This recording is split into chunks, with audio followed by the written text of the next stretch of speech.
दोस्तों, बहुत दुख की बात है कि तुर्की में आए जलजले ने हजारों लोगों की जान ले ली है।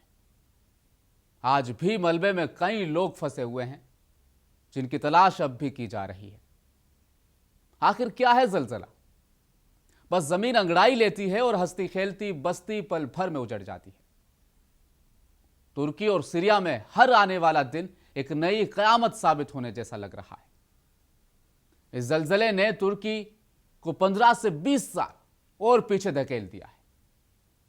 मलबों से लाशें निकलने का सिलसिला जारी है। मलबे के नीचे जिंदा बच जाने वालों की उम्मीदें अब रफ्ता रफ्ता खत्म होती जा रही है। जलजले की शिद्दत 7.8 तीव्रता की बताई जा रही है। जलजले आना कोई नई बात नहीं है। जलजलों को कुदरत की देन समझकर हर देश ने इन्हें भुलाया है। कभी किसी जलजले पर ना सवाल उठाए गए, ना ही उन पर शक किया गया। लेकिन 6 फरवरी को जो जलजला आया, उसके बारे में सवाल अब किया जा रहा है कि क्या यह कुदरती था या तुर्की को निशाना बनाने के लिए किसी जदीद तरीन टेक्निक का इस्तेमाल किया गया। यह ऐसा सवाल है जिसने सोशल मीडिया को अपनी चपेट में ले लिया है। यह ऐसा सवाल है जिसे नजरअंदाज करके आगे नहीं बढ़ा जा सकता। आज के तरक्की याफ्ता दौर में जहां सब कुछ मुमकिन है, आइए हम भी जायजा लेते चलें कि लोगों में शक के पैदा होने की आखिर क्या वजह हो सकती है। मैं हूं रहीम खान और आपने देखना शुरू किया है मुंसिफ टीवी का प्रोग्राम कड़वा सच। अब लोग 2 बुनियादी सवाल उठा रहे हैं। एक तो यह कि तुर्की के लोगों ने दूर दराज इलाके में एक बिजली का तूफान देखा जो आमतौर पर किसी एटमी धमाके या मिसाइल अटैक की सूरत में नजर आता है।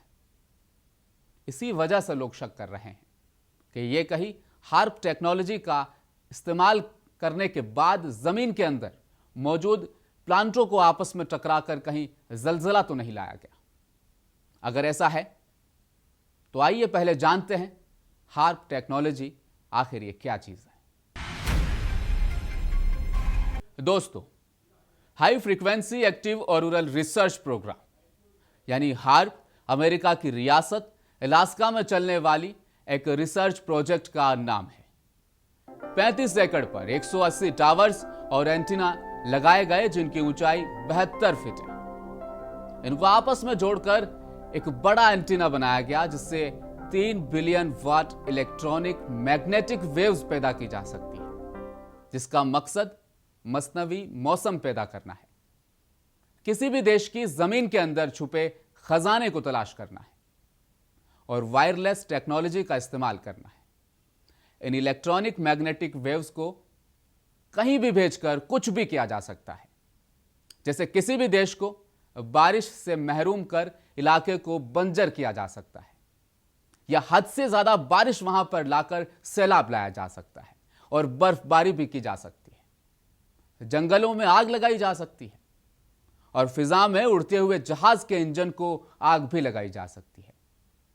यहां तक कि यह भी कहा जा रहा है कि इस टेक्नोलॉजी की मदद से अमेरिका ने एक ऐसा पर्दा बना लिया है कि अमेरिका की तरफ दागे गए मिसाइल या एटम बम को फिजा में ही नाकारा किया जा सकता है। किस्सा मुख्तसर, हार्प इंसानी दुश्मन का दूसरा नाम है। दोस्तों, अगर तुर्की के जलजले को हार्प की कारस्तानी मान लिया जाए तो क्या कोई ऐसी मिसाल भी मिल सकती है कि माजी में इस इंसानी दुश्मन ने किसी और देश के साथ ऐसा किया? चलिए माजी में झांकते हैं। साल 2011 में जापान की सुनामी को कौन भुला सकता है। उन दिनों जापान बेहद तरक्की के रास्ते पर था और अमेरिका को भी पछाड़ चुका था। अमेरिका ने धमकी भी दी थी कि तुमको माशी तौर पर तबाह कर दिया जाएगा। जापान ने सुनी अनसुनी कर दी।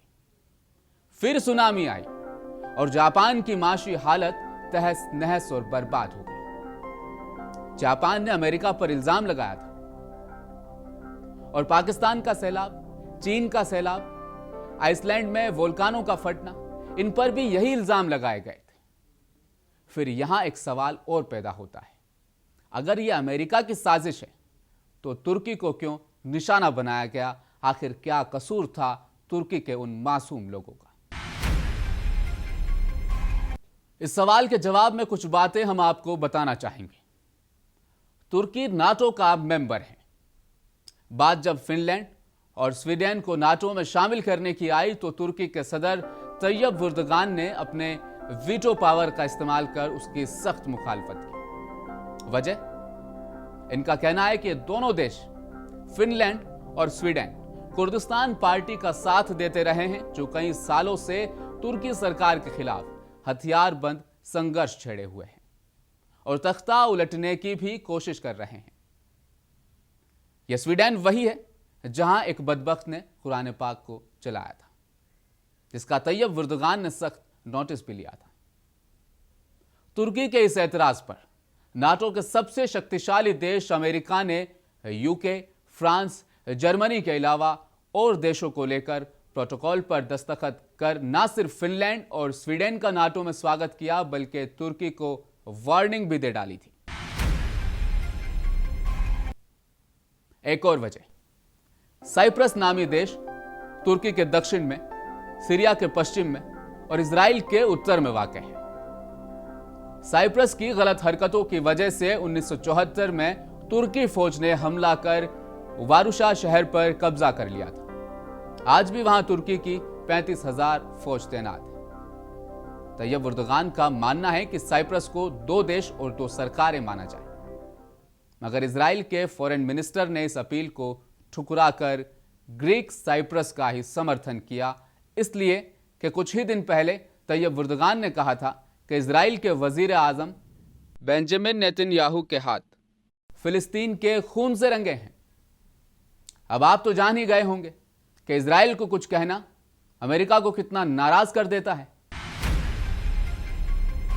शक करने की एक और वजह, नीदरलैंड से ताल्लुक रखने वाले फ्रैंक मोगर बिट्स ने 3 फरवरी को शाम 5:03 पर एक ट्वीट किया।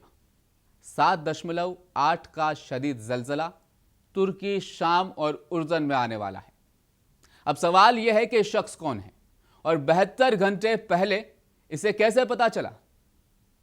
बड़े मुमालिक ने तुर्की में मौजूद अपने कौंसलेट बंद कर सबको वापस बुला लिया। जॉर्डन और सीरिया की सरहदें इजराइल से मिली हुई है, मगर इस जलजले का इजराइल पर कोई भी असर नहीं पड़ा।